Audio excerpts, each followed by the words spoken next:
Hello বন্ধুরা, তোমরা সবাই কেমন আছো? আশা করি যে যেখানে আছো খুব ভালো আছো, সুস্থ আছো, হ্যাপি আছো। আমি ভীষণ ভালো আছি। আবারও চলে এলাম নতুন একটা ভিডিও নিয়ে তোমাদের সামনে। আজকে তোমাদের সাথে রুই মাছের একটা রেসিপি শেয়ার করব।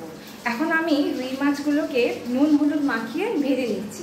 এখানে সব ভাজা মাছগুলো আছে, আর কড়াইতেও কিছু মাছ ভাজা হচ্ছে।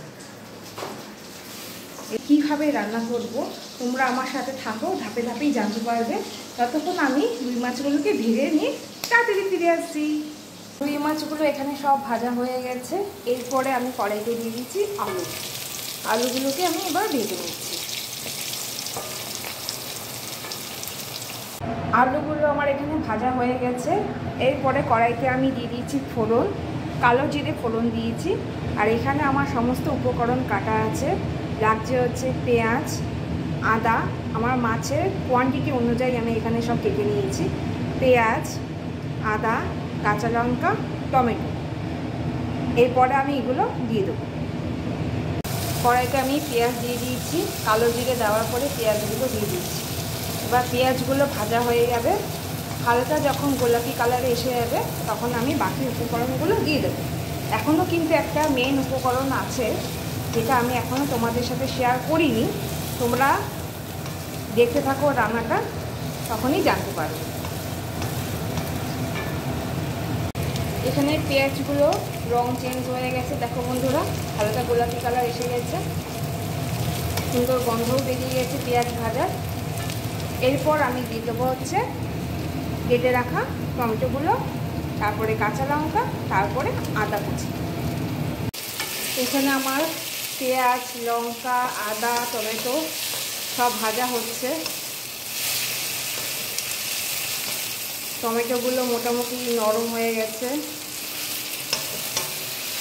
তো এখানে একটা কথা বলে রাখি বন্ধুরা, তোমরা চাইলে গোটা গরম মশলা ফোড়নে দিতে পারো।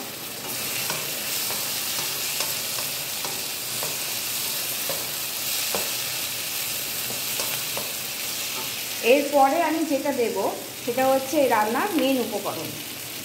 এই যে এটা হচ্ছে টক দই। আমি টক দইটা রান্না করা অনেকক্ষণ আগেই বের করে রেখে দিয়েছিলাম রুম টেম্পারেচারে আনার জন্য। এতক্ষণে নর্মাল হয়ে গেছে। টক দইটা আমি ভালো করে ফেটিয়ে নিয়েছি।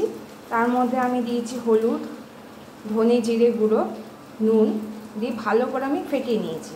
এরপর আমি এই টক দইটা রান্নায় দিয়ে দেবো। টক দই আমি দিয়ে দিয়েছি। এবার এইটা দিয়ে আমি এখন মশলাটা কষাবো যতক্ষণ না তেলটা ছেড়ে যায়। বন্ধুরা, যখনই তোমরা যে কোনো রান্নায় টক দই ব্যবহার করবে মনে করবে, রান্না করার অনেক আগেই টক দইটা বের করে রাখবে।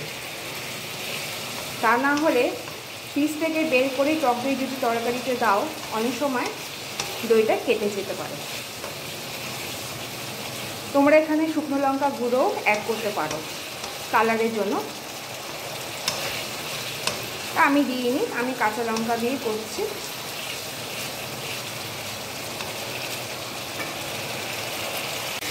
দেখো বন্ধুরা, তেলটা ছেড়ে দিয়েছে। এরপর আমি ভাজা আলুগুলো একটু দিয়ে দেবো।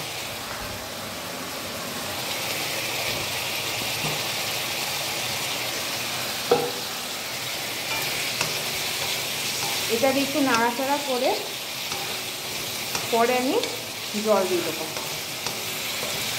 আমি এখানে কুচিয়ে দিয়েছি লঙ্কা, আদা। তোমরা চাইলে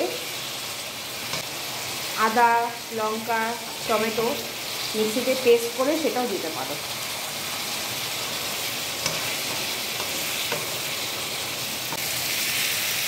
তেলটা ছেড়ে দিয়েছে।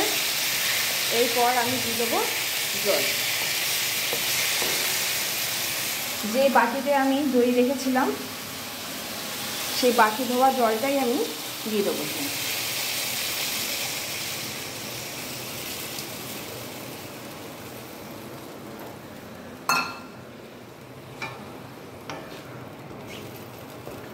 জলটা তোমরা তোমাদের মাছের পরিমাণ বুঝে দেবে। তোমরা কেমন গ্রেভি রাখতে চাও সে বুঝে তোমরা জলটা দেবে। এবার জলটা ফুটে উঠলে আমি ভাজা মাছগুলো দিয়ে দেবো। জলটা ফুটে গেছে, এরপর আমি মাছগুলো দিয়ে দেবো।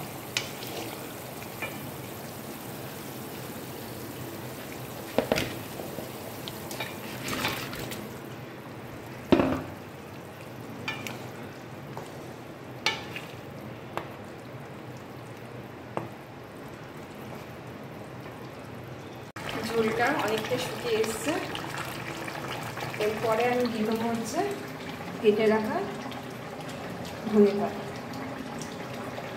তোমরা চাইলে স্কিপও করতে পারো আমার বাড়িতে। এরপর আমি দিয়ে দিচ্ছি গরম মশলা গুঁড়ো। এটা আমার ঘরে করা গরম মশলা গুঁড়ো দিয়ে আমি ঢাকা দিয়ে দেবো। তোমরা চাইলে একটু ঘিও দিতে পারো, ধনে পাতা স্কিপ করতে পারো। ব্যাস, আমার মাছ রান্না শেষ আর রেসিপিটা রেডি টু সার্ভ। এটার নাম দিলাম আমি দই রুই। কেমন হলো তোমরা অবশ্যই আমাকে জানিও এবং তোমরাও ট্রাই করে দেখো, খেতে কিন্তু খুব ভালো হয়।